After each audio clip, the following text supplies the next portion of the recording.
This show is clean. I got nothing. Pretty much.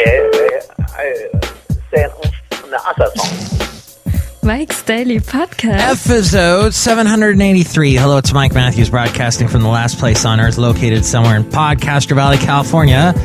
Today, I bring you the return of the much-loved feature News Random, plus we'll hear from Benita, the Disgruntled Fiddle Player, the Brewmaster, and we say goodbye to an astronomical historical behemoth.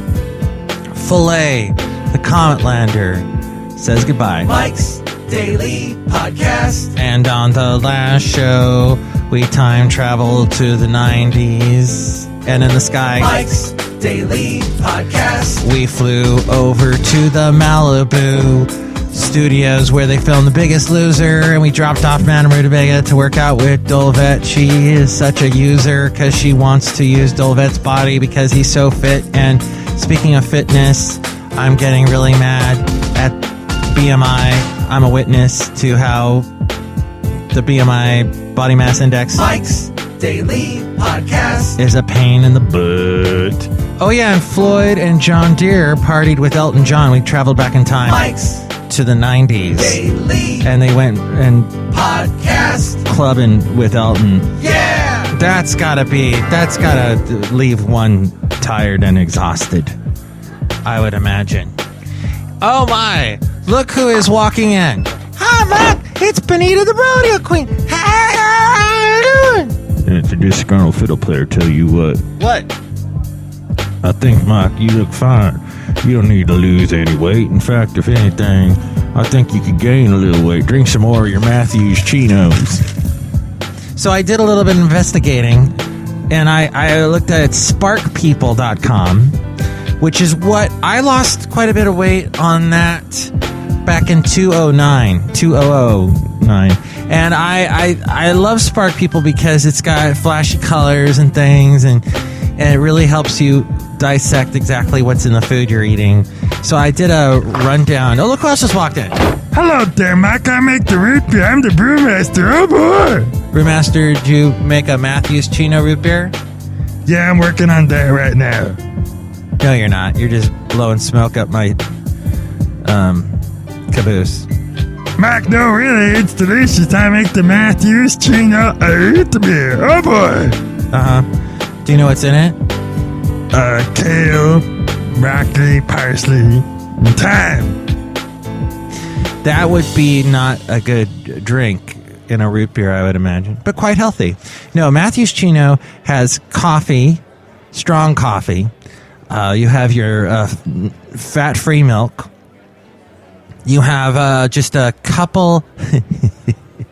Okay, so I brought the chocolate chip level. It used to be just, whatever, a whole bunch, like a handful of chocolate chips I'd put in there. Yeah, in a drink. But, you grind it up and it turns into like a Java chip that Starbucks does. What? You've never had one of those? Heaven. And unhealthy. And then also this cocoa powder. I got something like from Nestle. Who knows? Nestle lies. Some kind of lower sugar Nestle. The one with the rabbit, right? Drinking, when do rabbits drink chocolate milk? Wouldn't that be just cruelty towards animals? But rabbits, we're so mean to rabbits. But they're actually delicious. Very good source of like a lean protein, rabbits. But they're so cute, so that's not gonna go. That doesn't have legs.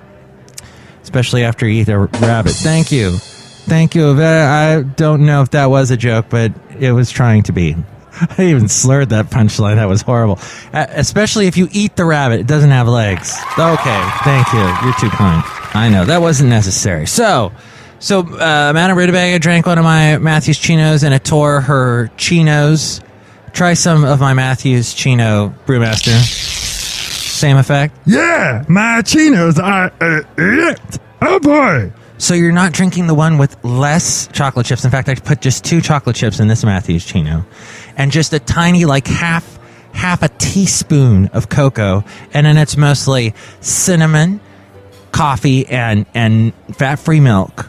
And a little bit of flaxseed meal, just a tiny little bit to give it like a little kind of almost like a surreal crunch. And then that's a lot healthier. Mark, that sounds utterly disgusting. Mark, y'all don't have to drink that. Why don't you just drink this thing? It's called water. Oh. Thanks for the tip. Oh, Philae. It's so sad to see you go. We knew you weren't going to be around much longer, especially with what happened. Philae is that Comet Lander. Yes, a pioneering robotic spacecraft from Europe. It shut down today after radioing results of its first and probably last batch of scientific experiments from the surface of a comet. First time this has ever been done. Batteries aboard the European Space Agency's Philae Comet Lander drained, shutting down the washing machine-sized probe after an adventurous and largely unscripted 57-hour mission. Yes, that's scary for scientists. To have to go off book, to have to make calculations on the fly like that, so to speak, and just improvise. It's like a Star Trek episode is what it is. This, according to Reuters. Carried aboard the orbiting Rosetta mothership, Philae floated to the surface of Comet 67P Churyumov-Gerasimenko. Why can't we just call comets like Fred? But no, we got to do 67P /Churyumov. So that, it landed on Thursday, but failed to deploy anchoring harpoons. We talked about this on the Mike's Daily Podcast that day, that it bounced 3 times. The harpoons failed to deploy, and so photos and other data relayed by Philae show it finally landed against a cliff or crater wall where there was very little sunlight to recharge its batteries. Racing against the clock, scientists activated a series of automated experiments, the first to be conducted from the surface of a comet. Before dying, Philae defied the odds and radioed its science results back to Earth for analysis. Its last task was to reposition itself so that as the comet soared toward the sun, Philae's batteries could recharge enough for a follow-up mission.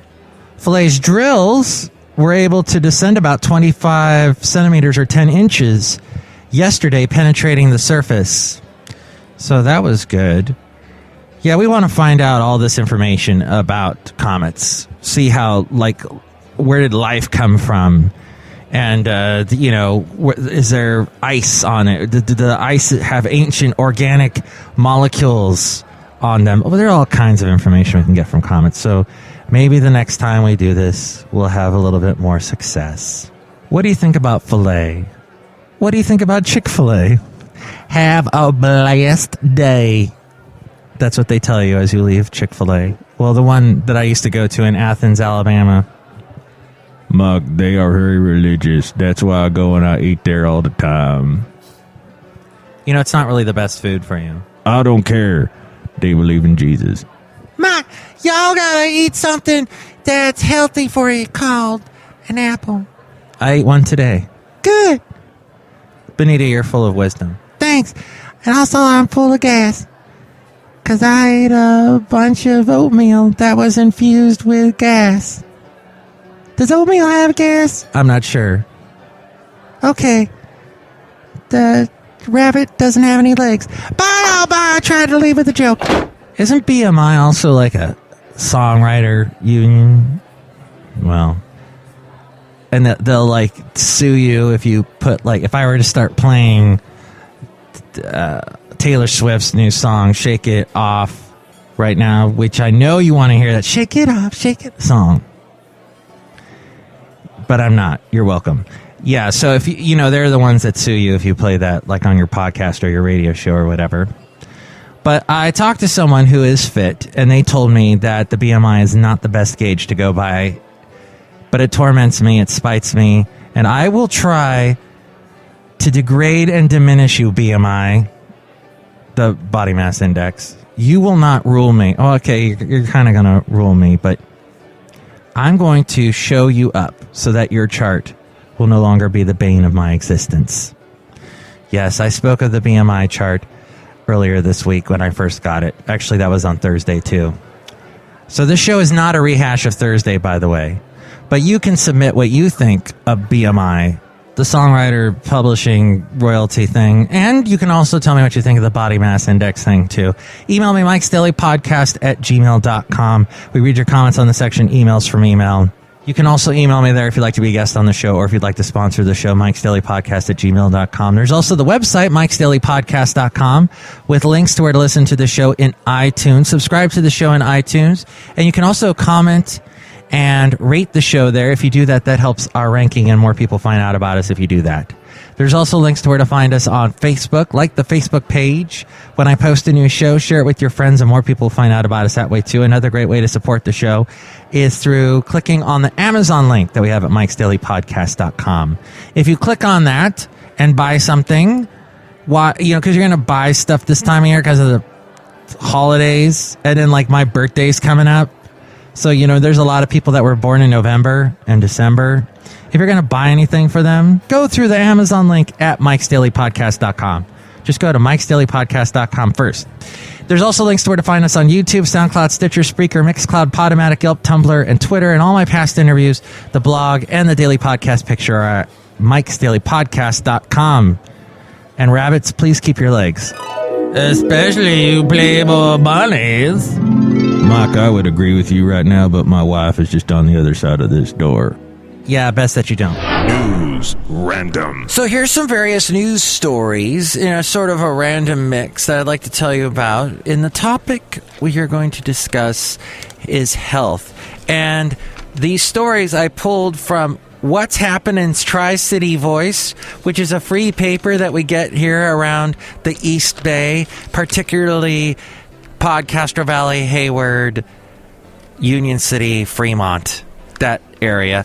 But these stories leaped out at me, and I'd like to share them with you in a random sort of way. News random, here we go. Who lived here? He must have been a gardener that cared a lot, who weeded out Elton John, Empty Garden, a song that he did for the late John Lennon, who had been killed shortly before he recorded the song. And I'm watching the video now on YouTube, and I'm crying a little bit.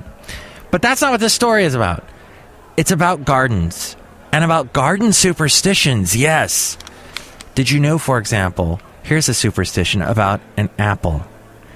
To determine a future spouse, a girl should peel the skin off of an apple in a continuous peel, and then fling this over her left shoulder.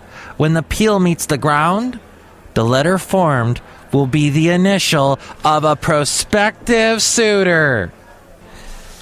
Beans, the magical fruit. In the southwest of England, farming success advice was planting kidney beans only on May 3rd. Doing otherwise was asking for trouble.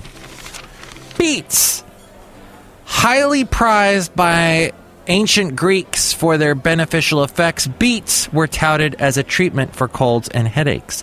Cabbage, if your cabbage has 2 shoots from a single root, a double, it's a good luck omen. Another superstition about stuff you can find in your garden. Carrots, not only a love potion, but also eating them makes one sexier. Fruits, it's good luck to find a fruit growing double. Share this with a friend and both of you will have a wish granted. And if a pregnant woman eats such a fruit, she can expect to have twins. Garlic.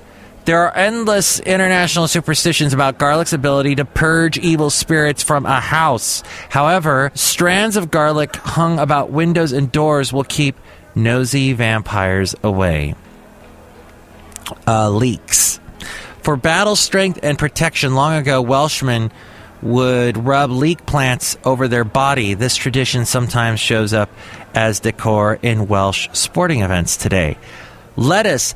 Ancient Romans believed that if you gorged on lettuce while lustily imbibing, you wouldn't be able to get drunk. Lemons. Do you want to dream about a future love affair? Women should keep lemon peel under their armpits for a day, then rub the peel on bedposts. With any luck, potential beaux will appear in a dream, toting 2 lemons. Nuts. A large nut crop foretells more